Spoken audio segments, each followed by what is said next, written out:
What's going on? Not much. Congrats on your win this past Saturday.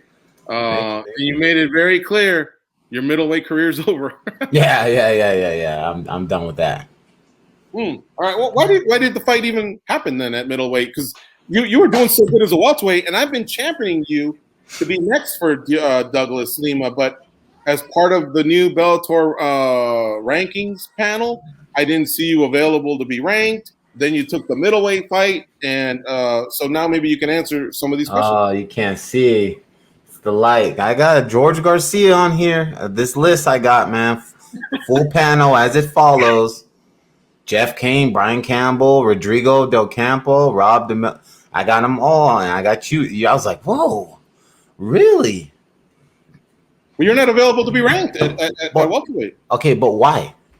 The rankings. So that's not for us. We just rank who's available to us. Okay, but this is my thing. If you're on the rankings and you're inactive for a year or over, I understand they take you off. But being that it hasn't even been established yet, they should still establish the rankings and then see if that person is inactive after a year and take them off. Yeah. No, I agree, man. I agree. Were these conversations going on when this panel was going on, or were you guys just like, whatever? I mean, this thing happened this year. It doesn't legitimize it. There's a lot of guys that's on there. I'm like, what? I never even No, listen. I'm going to tell you something. This is the first year they have the rankings. So this is my. And it's going bad. This is my first year doing it with them. We have a pool of who we can put in the rankings, and when I first turned in my first set of rankings, I was amazed you weren't there. But then when I saw you were taking this middleweight bout, I thought, oh, maybe he's just moving up or whatever. But I've actually thought that you should have been next for Lima when they did answer. What's his name? Amasav. Amasav, yeah. When I saw that, I was like, oh, is Larkin hurt? No, he's taking this fight. Maybe he's moving up. I don't know. I've been confused by all this. And then, of course, Page gets the win, and now he wants to get in. But I told our writer, Nolan King, who was out there, I go, ask Lorenz if he's coming back to welterweight because he's got a legitimate claim on fighting for that title. Yeah, man. At this point, it's just like whatever now. I took this fight because it was exciting. And, the original fight was exciting to me, and that's what got me intrigued about, taking the fight at 85. So then I was just like, okay, cool. We'll take this fight. Costello is a real good, formidable opponent. He's real good at 85. He brings it. It'll be an exciting fight. And for this card, it's just like I was just trying to, get something exciting to put on this card because this card was already like one of the best Bellator cards so far. So once when he fell out, a couple names got thrown my way, and then Javier got thrown my way. So, me and my camp, we talked just for a quick second, and we're like, dude, like I told him, just like, you know what, F it, dude. Oh, I don't even know if you can cuss on here, but yeah, I was just like, F it, like let's do it. Why not? Like, that's why I do this, not to play the safe game. I haven't played the safe game my whole damn career. Hell no. I remember when you fought as a light heavyweight. So, yeah, you definitely haven't played the safe game. And you can cuss. Okay. And guess what? I can play that game too. See this? This is the Junkie app. And on the Junkie app, we rank all the fighters from all the promotions. And you have been a member of the welterweight rankings for a long time. So whether you're in Bellator, UFC, One Championship, PFL, we always rank the best welterweights. And like I say, you've been in them rankings for a long time because you've got a lot of credible wins. Masvidal Magny come right up to to the top of my dome here. I'm just giving you shit because Nolan showed me the email because tell you the truth, this was my plan. The only people that I talked to that were on this panel that talked to me was MMA Junkie and then what was the other guy was. I don't know if it was Jason or I forgot the other guy, but there's only two people out of. Oh no, and then let's just call him Clarence. Yeah, so there's only 3 people, but my whole plan was I was like, okay, I was telling my coach, I was like, everybody that fucking's on this list, I'm not giving them shit. Like, don't fucking talk to me. Don't. So I will say, Nolan King showed me the email. of him writing whoever the company is that runs it, and was saying, you know, why I wasn't on the list, and making a claim like, you know, why isn't he on the list? But the other guy from Showtime, he does the Showtime. I gave him shit, and he backpedaled. Well, pussy. And then the other guy that was after my fight, him too, I gave him shit. But all the other ones stayed quiet. They kind of seen what I was going with it, because everybody that asked me a question, I was like, "Where are you from? And what's your name?" And then I'll answer the question. That's cool that you're giving Nolan King a shout out there. You're wearing a hat. Oh, yeah, always, man. You know. You know what? I'm actually in Paris, and I know you're in Riverside, so I would have easily like have talked, you know, to you about this. What are some of the gyms that you're training at? I want to drop in one day and check out your training unless it's private. No. Oh, for you, you're good. Now I seen the email, so you're good. No, but just Millennia. I went down to I did a little venture and went down to Game Bread, and trained with a couple of those guys 2 times this camp. So it was good, but mostly it's always at Millennia. Where's Game Bread at? In Chula Vista. Oh, okay. I want to say, yeah. And then the Millennia, I've seen one off of before McKinney. Yeah, no. That's just kind of like a franchise. Oh, okay. Type thing. Where's the true Millennia? Is that in Rancho Cucamonga? Yeah, Rancho. That's the like HQ, and then there's another, like the sister Millennia is in Chino, but the main Millennia is in Rancho. Yeah, all right. I'm gonna try to do a drop in. Yeah, but no. We know exactly where you rank amongst the top 170ers in the world. And you know, you saw Scott Coker say it looks like it might be Paige. So do you just wait out the winner at this point? You know, or do you want to? I think one time you told us, I fight best when I fight alive, right? Yeah, and I keep saying it year after year after year, and I just still end up fighting like 2 times a year. So hopefully, I'm gonna try to get something before August. So we'll see. You know, but that's the plan. Get something before August, and then look towards the end of the year. Would you want to be on the same card as the champ, just because sometimes you can serve as insurance?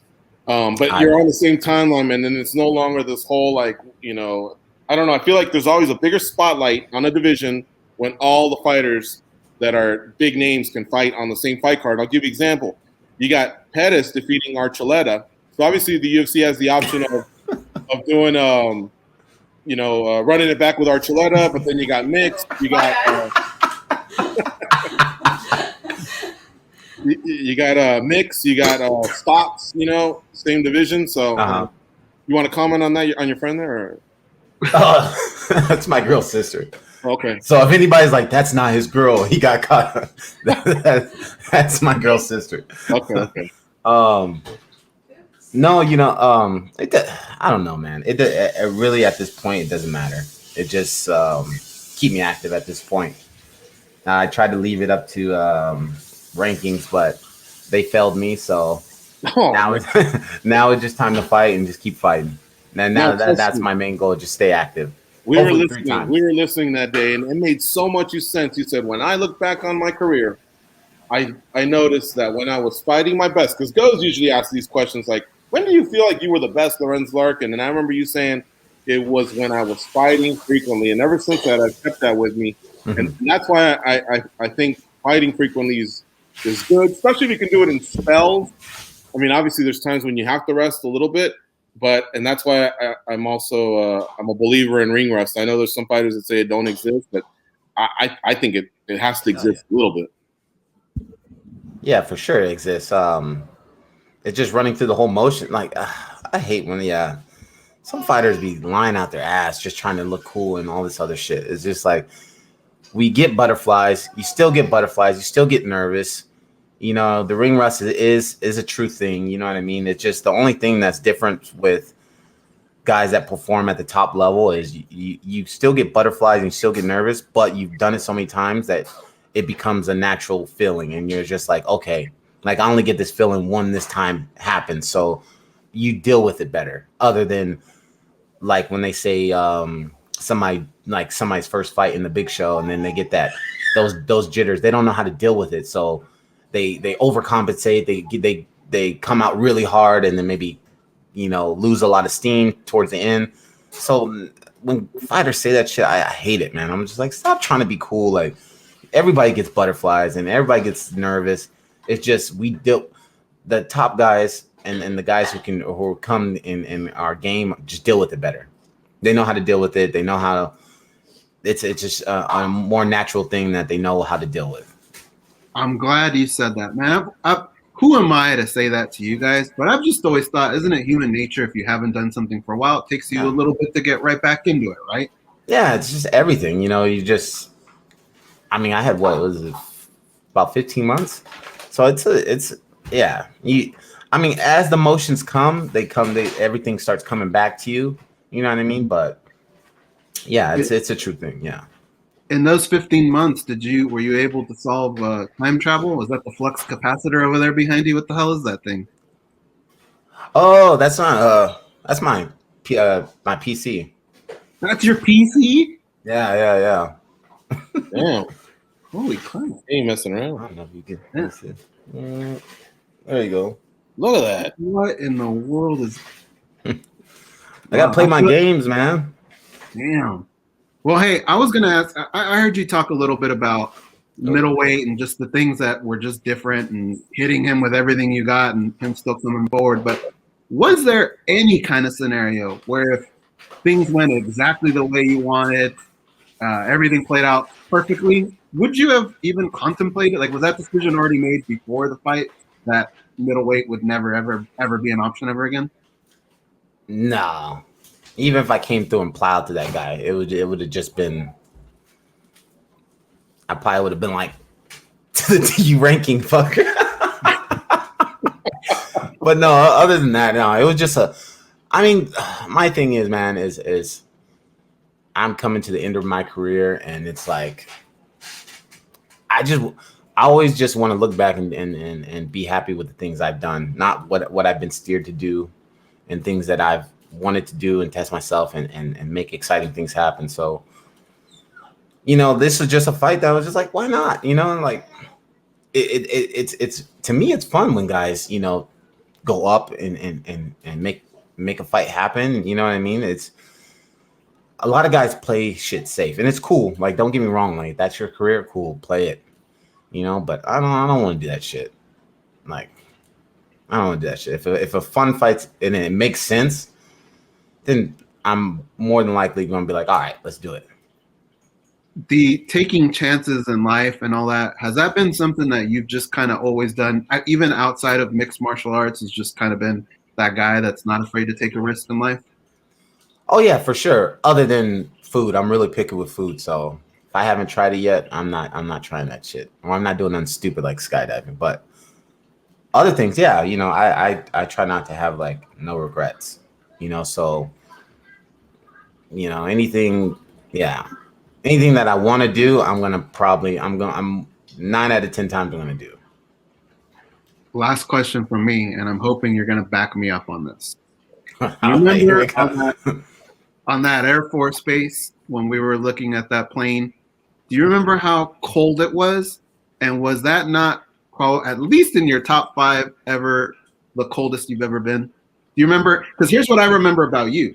I remember you were so cold, I was freezing too, that you walked backwards because the wind was hitting us so hard. Yeah. Do you remember that? Because I've told that story before, and people go, I couldn't have been that cold. No, I was pretty cold. That was when they didn't want us taking no pictures or nothing, right, of the airplane? Yeah. No, it was pretty cold, but I think my coldest was Boston, when I fought in Boston, and the other promotion ends with a C. But yeah, I fought Howard, and we're downtown. There's like this corridor, and it's just like the wind. Like once in the me and my whole team, we came from Cali, so it was just like I had some joggers on, like some sweats, a little windbreaker, and then the bellman opened the door, and all this wind came in, and we went right back to the elevator, went upstairs, and tried to change and layer up. It was cold, but it was cold out there too. I think it was more so the wind chill out in Virginia. By the way, you strike me as somebody who would be fun on fight night to watch fight with because you were saying, oh, man, when fighters say this, it pisses you off. Can you give me an example of a fighter that keeps it real, that you seem to be on the wavelength? Maybe someone you've never met, someone that lives on the other part of the world or the other part of the United States where you just go, that guy and I think alike. You know what, and I truthfully don't. I don't know, because I don't really watch like interviews or anything like that, or like or even like press conferences to even like really hear the guys. Yeah. The only thing that stands out, and it's like such a long time ago, was Jon Jones. Like for the longest, I literally hated him. I always just was like, dude, this guy is so fucking fake. Like so fucking fake. And I respect him as a fighter, but I was like, dude, there's something about like, you know what it is I don't trust really nice people, like really, really, really nice people that just, you know what I mean? Like, I don't know if you understand me, but overly nice people I don't trust and I don't want to be around. And I was just like, dude, but when Cormier come around, dude, and he like kind of just like, it kind of seemed like he just like was just like and just let himself go. I fucking love Jon Jones. I fucking love Jon Jones. Especially when he was like, hey, you still there, pussy? Oh, dude, I was just like a little fanboy. Now Jon Jones like the realest. I love him. He is like the best. Wow, but before then, God, dude, I was just like, dude, I hope you trip and sprain your ankle before you fight. Like, I did not like that guy, dude. It was just. I got to peel back the curtain. If you guys only knew just how nice Lorenz Larkin really is, like when we talk to him in person, hearing these things catch me off guard, but it's kind of cool because we're all like that. We all kind of like, that guy or that gal or whatever.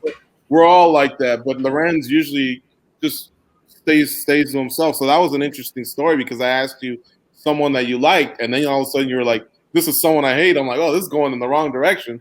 But then it came full circle. Now you're a big fan. So that was an interesting story. Yeah, I maybe because it's just, when he fights, there's always like all these commentary before, you know what I mean? But, some of the other guys, they're just like right to the fight. So I don't know. But yeah, I don't. So are we better off like mixing in a couple insults here and there so that we don't come off as too nice? That way you'll trust us? No, you guys are good. I'm talking about, you know what I mean, man. Like, you put me off like 5 minutes ago. Well, your name was on the list, dude. That one hurt because I didn't know none of these other guys. I don't know none of these other guys, and I was like, you don't ask questions when you're at Bellator. Like, yo, what's up? You immediately went, "There's the journalists." Fuck them.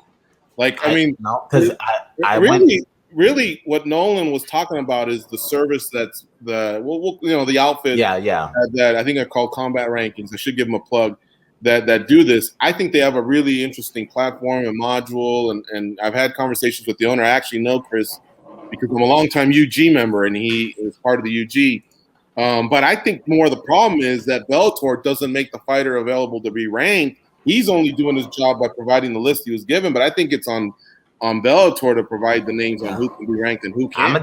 I'm gonna tell you what's going on Bellator. I seen Bellator before I even fought. Like I want to say maybe a month before I fought.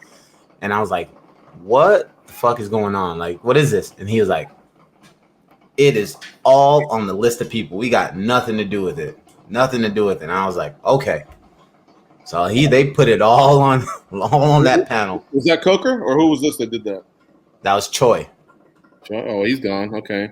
Well, I don't know. I'm telling you exactly how it is, how I think it is, and I guess maybe we'll see. One thing's for sure, I think you're going to fight for a title sometime in 2021. It was great to see you back out there doing your thing. Much respect because you've done it at light heavyweight, middleweight, and welterweight. And heavyweight. You've done it really, really well. And heavyweight. Yeah, 4 divisions. It's incredible. Good stuff, man. Thanks for the time, Lorenz, as always. Appreciate it, guys. Talk to you soon, all right, bro? All right. Peace out, Junkie Nation.